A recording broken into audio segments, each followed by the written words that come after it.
Hello everybody, just going for a little bit of a walk here. Today we're going to be talking about women pricing themselves out of the dating market. So let's talk about that. Now, the closest thing I can compare this to is the undefeatable wall. For those of you who don't know, the wall is undefeatable because it's completely biological. Like it is. It's where a woman loses her beauty and her fertility to old age. And as a result, men stop looking at her altogether. Like the attention that she used to have in her prime, it gets transferred over to the men. It really does. Now, pricing yourself out of the dating market, that is when a woman has raised her standards to the level where she experiences similar effects to the wall, but at a much earlier age, which can be confusing for a lot of reasons. So overall, the wall's not there, the wall's not supposed to be there, so they're going to be thinking, hey, what's going on here? So, just to give you guys some clarification purposes so you can separate pricing yourself out of the dating market to the wall, I'm going to give you guys a few examples from what I saw in my life when I used to invest in the local Western dating market. Now, for legal purposes and YouTube purposes, I can't say names, so I'll refer to these women by numbers. The first woman who I refer to as woman number one, she friend-zoned me. Yes, she did. The reason why is because her standards were purely based on emotions. Like, her emotions were the deciding factor on who she would date, and yes, who she would marry. So, newsflash, no one's surprised. When she got married, she instantaneously regretted her decision of letting her emotions be the deciding factor for that. That caused her to be my online stalker.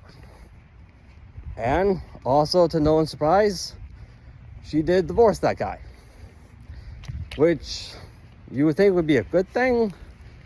But in all due actuality, it caused her to up her stalking game to where she would be sending me inappropriate pictures of herself and trying to FaceTime me in a very inappropriate way.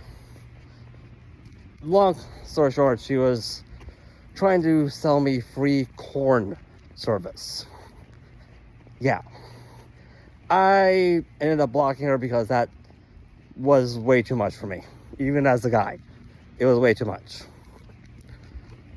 Now, as for the whole free corn service thing, I think that the reason behind that is because even though she priced herself out of the dating market, the only thing she really learned to offer a man that would pique a man's interest is, you guessed it, the sex. That's literally the only thing she taught herself to do to attract a man.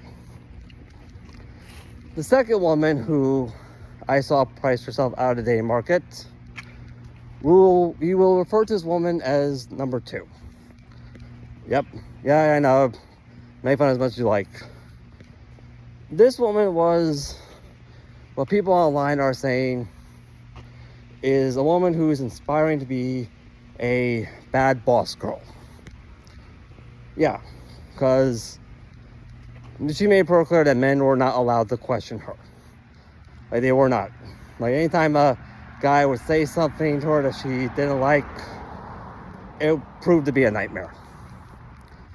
This led her into a situation where she started committing to a serious relationship with a man who was very juvenile. Like, he was very aggressive, short-tempered, you name it.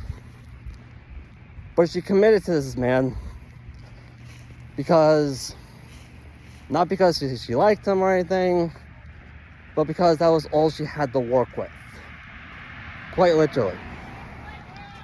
That was when I learned that the real reason why marriage is so much more important to women than it is to men is because when you look at human history, you will notice that for every successful woman, even lesbians, you will notice that the common element is that they convince a man to invest in them in some shape or form. Like, that's the common element to their success. Nope. And so, if a woman fails to do that, if she sees a woman is unable to do that, like a man says, hey, no amount of sex is going to make it worth the effort to invest in you, shortly after, women start following along with that as well. They will start questioning, is this woman really worth the effort? But that's literally what's going to happen. Beautiful day here. Very beautiful. Now, the third and final one. Pretty sure some of you guys already saw this one coming. This was a woman who I did date for a little while. But when I asked for something in what will I get in return for this relationship, for all these expectations she placed on me, she recoiled as if I insulted her. She literally did, which led to a breakup. Shortly after, she got herself knotted up by another man. And when she did, she tried coming back to me. And I said no. I was not going to raise another man's kid. I'm not. This made me realize the real reason why we've been seeing so many women go online having these temper tantrums about the men who friend zoned them moving on. Because the actual term for friend zone is a man who a woman knows deep down is an essential asset to her life. But because of the feminist movement, she doesn't treat him like the essential asset to her life that she knows he is. So when a man who a woman friend zones moves on, the woman has basically lost that essential asset. Like, she has literally just lost it.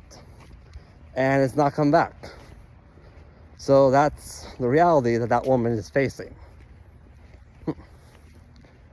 Anyways, I'm gonna finish up my walk here. Such a beautiful day here in my neighborhood. I love it.